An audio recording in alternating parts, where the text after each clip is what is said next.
Hey guys, Ben Taylor here with Raw Motivations. Just wanted to come on here and talk a little bit more about narcissism.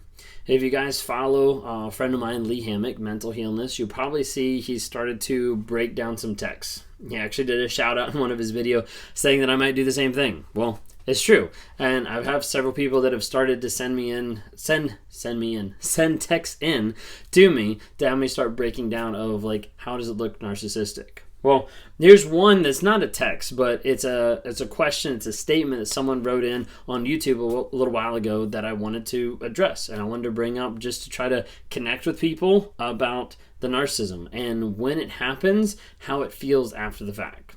So I'm just going to go ahead and jump right in, that way I can read it and you can get an idea of what's going on, okay? All right, here goes. It says, only 7 more days and my daughter and I will be free from our covert narcissist. I've been very angry. I felt embarrassed and I felt shame. But one thing I wasn't really prepared for while planning my 3-month escape plan was guilt.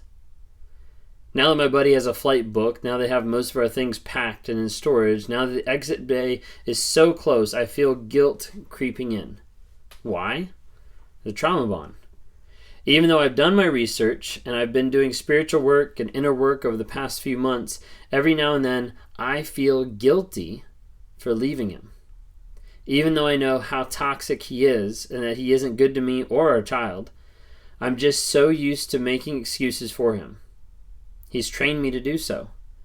Even though I know this is the best thing and I am leaving, the guilt is real. You see, my narcissist threatens to kill himself every time I try to leave him. All I keep thinking is, what if this time he actually does it? What if he actually kills himself? My heart couldn't take that pain. If I thought I feel guilty now, this would be nothing compared to that guilt. And even though I know he uses suicide to get his way, because even his mother warned me that he does this, he is still broken inside. He hates himself, truly. I know this move to get my daughter and myself out of this toxic relationship is the right one. Nothing is going to hold us here, but I'm so scared. I'm going to worry about him and his sanity. I'm going to feel awful for a while until I know that he's going to be okay. And why? Trauma bond. And the fact that he's the father to our beautiful baby girl. Any advice? I need it. There's a lot going on in there. And I'm sure just in reading through that, a lot of you probably identified with a lot of aspects of that.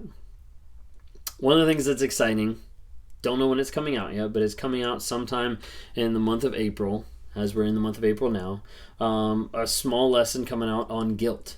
And it's on the aspect of guilt after leaving the narcissist, or guilt as you leave the narcissist. It's going to be put on, some of the information is coming out from Lisa with Stronger Than Before, and it's going to be hosted on the Narc app. If you haven't downloaded it, check it out. Anyways, with this, there's a lot of people that get to the place where they're leaving a narcissist, or they're leaving an abusive relationship, or they're dealing with that relationship, and they feel guilt. They feel guilt from the idea of taking care of themselves. They feel guilt in the idea of leaving that person. They feel guilt in the aspect of taking on someone else's problems, someone else's pain, someone else's trauma, and they feel bad for leaving that person with it. Or they feel bad for leaving that person when they're still struggling. I want to let you know that's a common thing. First off, you're not alone. You're not someone that is completely out there and you feel crazy. No, you're dealing with that aspect of a trauma bond that a lot of people deal with on a day-to-day basis. And when I work with people, we try to work through that idea of you're feeling guilt, what's going on underneath the surface. Why are you feeling the guilt? What are you actually telling yourself underneath the story? Because a lot of times there's an aspect of the guilt that stems from the idea of, I'm giving up on this person, maybe they're going to change. And we have to take a step back and we have to look at the past 6 months, 5, 10 years, however long it is, and we have to say, hey, how did they demonstrate change in those past years? And a lot of times people will come to the table and they'll be like, you know what? They didn't. They didn't show that they cared. They didn't show that they tried. They didn't show anything. And that's what you have to see. You have to see, you can't expect someone to just change at the drop of a hat when they haven't even put any effort in all the years before. It's one thing that we have to look at. But the idea is that guilt feels real. And you did a really good job identifying it. You said trauma bond. Trauma bond of that idea of maybe they're going to change. Maybe they're going to get better. Like, what if I could do something different? What if I could help them? What if, and all these what ifs start popping in your head time and time again. And you have to take a step back and you have to think like, hey, it's not about the what if. This is about the idea of who you are and what's happened. So many people hold on to the idea about potential, or thinking this person will change, or thinking life will get crazy, thinking life will get worse. Instead of focusing on that, it's focusing on the idea of like what's actually gone on. Where are you now? How is your mental and emotional and physical safety now? And if it's not where it needs to be, then we need to fight to get it to where it needs to be. We need to fight to get you free. We need to fight to get you healthy. We need to fight for you and your daughter to live lives that are in peace, that aren't in that torture, that aren't in that manipulation. You mentioned here, I feel guilty for leaving him, even though I know how toxic he is and he isn't good to me or a child. I'm so used to making excuses for him. This happens a lot in narcissistic relationships where people get trained to make excuses for someone else's bad behavior. They get trained to make excuses for someone else's abuse because they don't want to admit it sometimes. They don't want to admit how they abused. They don't want to admit how they hit, how they yelled, how they screamed, how they destroyed. And as a result, when I walk people through and we start to admit, hey, this actually happened, doesn't mean you're less of a person, doesn't mean you're a bad person, doesn't mean that no one cares about you. It just means, hey, this happened. We have to acknowledge it and we have to be able to work through it. And as we work through it, we're able to get healing, change, and growth in those areas to be able to get to the place where you grow so much that the person you'll eventually be looks back on the past and you're like, I don't even recognize that person who I was before because we've grown so much.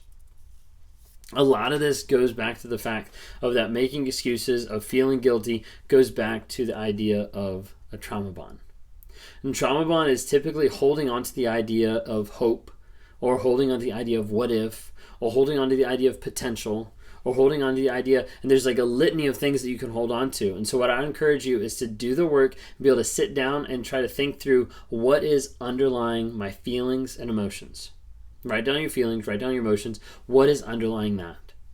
If it's the idea of like, I feel guilty for leaving because maybe he's going to change, or maybe something's bad is going to happen, or maybe, and you start thinking like, hey, this is what I'm thinking.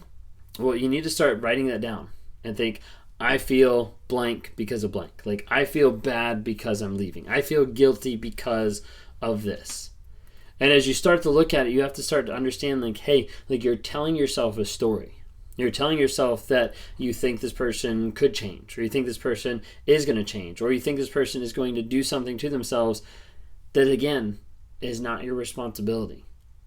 And so you have to be careful with how much guilt and how much thought you put on yourself, because otherwise you're going to take a lot of blame. And that's what a narcissist trains you to do. They train you to be able to accept a hit and then to apologize for it.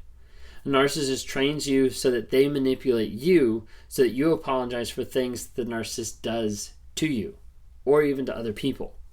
It's through gaslighting, through manipulation, through lies, that they get to the place where they manipulate you so bad that you start apologizing for their abuse. You start apologizing for their bad behavior. So the biggest thing with this is focus on your growth. Focus on being able to get free and focus on you. Focus on your health. Focus on slicing away at all the fog that the narcissist puts on you to be able to get to the place where you understand, hey, this is the situation. This is the toxicity that we were in. Now let's focus on getting our health, our safety, our emotional safety, our emotional, physical, mental support outside of here so that we can become the best that we can possibly be. Because you're going to have a lot of trauma. You're going to have those bonds that want to pull you back. You're going to have those bonds that manipulate and kind of tie you. And a lot of those come from the narcissist of him saying, hey, like, you're not good enough. Like, you're not going to find someone. Like, don't you dare leave me. Like, all these different things that are going to come out that is going to make you feel like you need to go back to this person, or make you feel like you're getting tied to this person, or you have to help them, or you're the only one that can help them. And in reality, you're not. They have to help themselves, because otherwise they won't get to the place from someone else pushing and trying to prod them to get to the place to get healing. They have to want it themselves. You can't heal someone that doesn't want to be healed. You can't help someone unless they want to be helped. You can lead a horse to water, but you can't make it drink. Same idea with a narcissist. You can show them the tools to change, but you can't make them change. You're the only one that can change. So focus on your growth, your healing, your health, and be safe.